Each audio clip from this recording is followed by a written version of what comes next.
नमस्कार साथियों, मेरा नाम रवि है और मैं यहीं गोपालगंज का रहने वाला हूं। आज हम लोग अपनी यात्रा जो शुरू कर रहे हैं वो पश्चिम चंपारण से शुरू कर रहे हैं। आप सभी को ये बताना चाहते हैं, दिखाना चाहते हैं जितनी अपनी योग्यता क्षमता है उसके अनुसार कि गांधी जी ही इसी भितियारवा आश्रम से पद यात्रा शुरू किए, सत्य के लिए आग्रह किए, पूरे आह्वान किए लोगों को कि भाई सत्य के आधार पर जिया जाए, सत्य के आधार पर चिन्हित किया जाए अपने जीवन को भी और दूसरे के भी जीवन को। तो सत्य के आधार पे पूरी लड़ाई हुई, अहिंसा के आधार पे पूरी लड़ाई हुई और कहीं ना कहीं हम लोग भारत को आजाद कराए।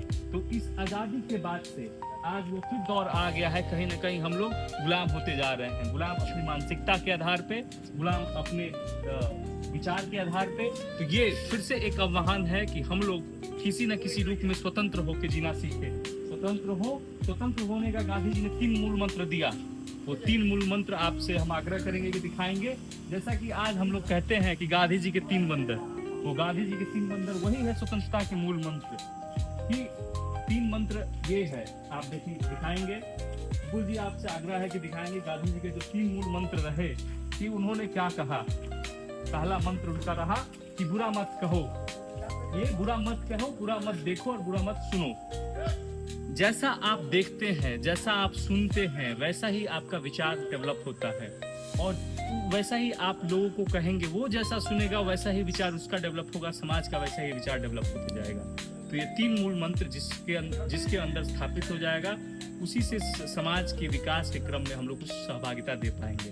तो हम सब लोग यह प्रयास करें कि गांधी जी का जो 3 मूल मंत्र है जिससे स्वतंत्रता, स्वयं की स्वतंत्रता हो सकती है, उस 3 मूल मंत्र को हम अपने जीवन में निष्ठापूर्वक स्थापित करें कि हम कुछ जो भी घटनाएं हो रही हैं उसमें सकारात्मकता चीजों में देखें। जो भी वास्तविकता है उस वास्तविकता के आधार पर जीने का प्रयास करें।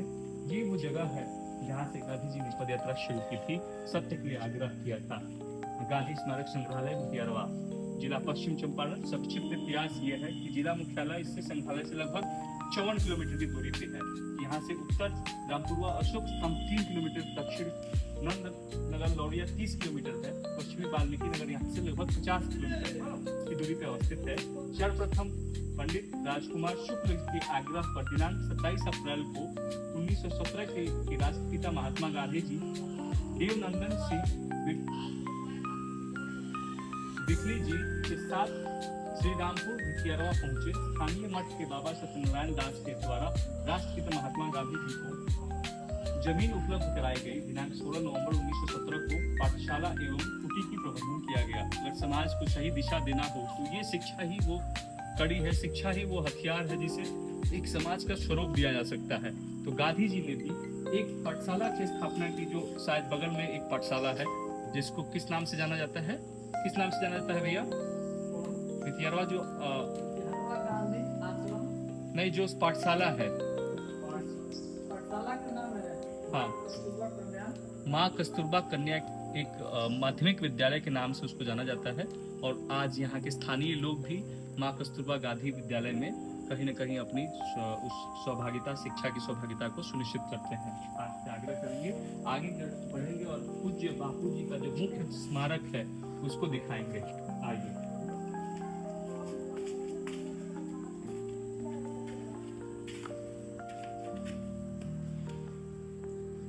गांधी जी के द्वारा चंपारण में लिखे गए पत्रों का संग्रह है। यहाँ पे गांधी जी का जो व्यवस्था था, किस आधार पे कैसे यहाँ के लोग जीते थे, स्वयं गांधी जी कैसे यहाँ से चंपारण से पैदल यात्रा की, वो सब चीज यहाँ पे संग्रहालय में आपको देखने को मिलेगा।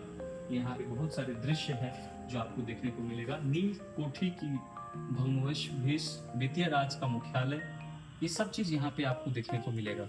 देखिए, टिकिया बनने के पूर्व में तैयार नील की गाढ़ा कैसे होती थी, खेती कैसे होती थी, नील की खेती। और पानी से भरे हौज में लोग नील को वहाँ पे डिकम्पोज होने के लिए रखते थे और फिर जो नील डिकम्पोज होता था उससे नए प्रोडक्ट बनते थे। नील फैक्ट्री का जो तैल चित्र है वो आप देख पा रहे हैं, ये नील का पौधा है। इस प्रकार से ही नील का पौधा हुआ करता था, आज जो विलुप्त की स्थिति में आ गया है। नील एक बहुत ही कह सकते हैं कि पूरी भारत की अर्थव्यवस्था का एक आधार रहा है नील। बेतिया रानी का आवास है ये आप जो देख रहे हैं। भितियारवा आश्रम का सबसे पुरानी तस्वीर आप इस तरीके का आश्रम हुआ करता था, आज तो परिवर्तित हो गया है। ये नीला कोठी का एक पुरानी तस्वीर, एक ऐसा कोठी जिसमें नील की पूरी खेती और सामग्री को इकट्ठा किया जाता था। नील को कैसे तैयार किया जाता था? टिकिया के रूप में। टिकिया यानी जो सोप होता है, उस रूप में नील को तैयार करके यहाँ पे संग्रह किया जाता था। और ये तस्वीर है जब नील की कटाई होती थी, जैसे आज धान गेहूं की कटाई होती है, उसी प्रकार से नील की भी कटाई हुआ करती थी।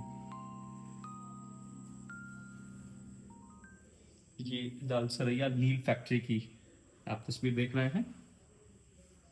ये पिपरा कोठी की के मालिक मी मिस्टर रीड के आलिशान बंगला आप देख रहे हैं।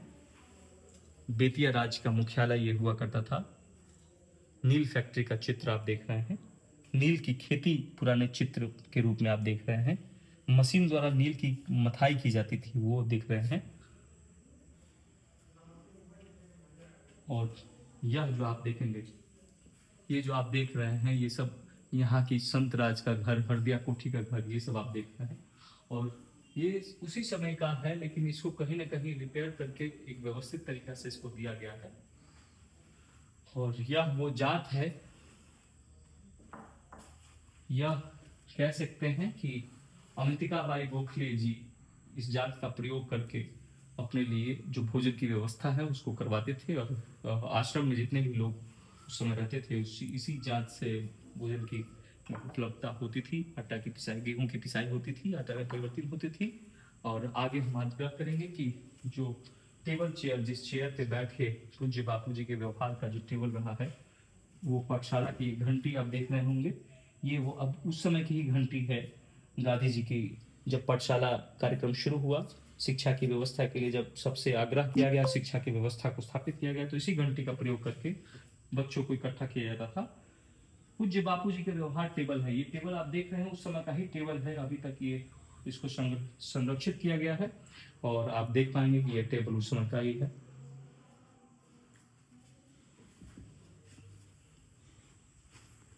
आइए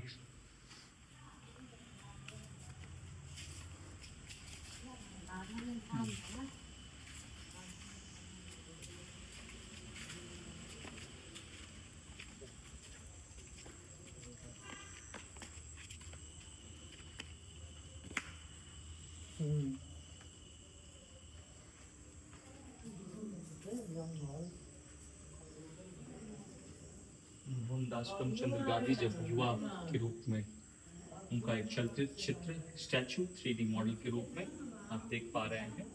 गांधी जी जब युवा हुआ करते थे तो कैसे दिखते थे, और आप अलग अलग तस्वीरों में देख पाएंगे।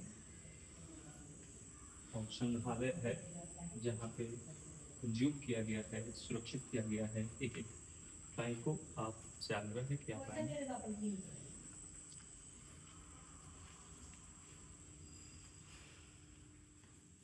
मेरा जीवन ही मेरा संदेश है। गांधी जी का एक कथन था कि मैं जिस आधार पे जीता हूँ, उस आधार पे ही मेरा संदेश है कि सत्य के लिए आग्रह किया जाए, अहिंसा के लिए आग्रह किया जाए, और व्यवस्था को, हार्मनी को जन्म दिया जाए, गांव से लेकर देश तक। धन्यवाद।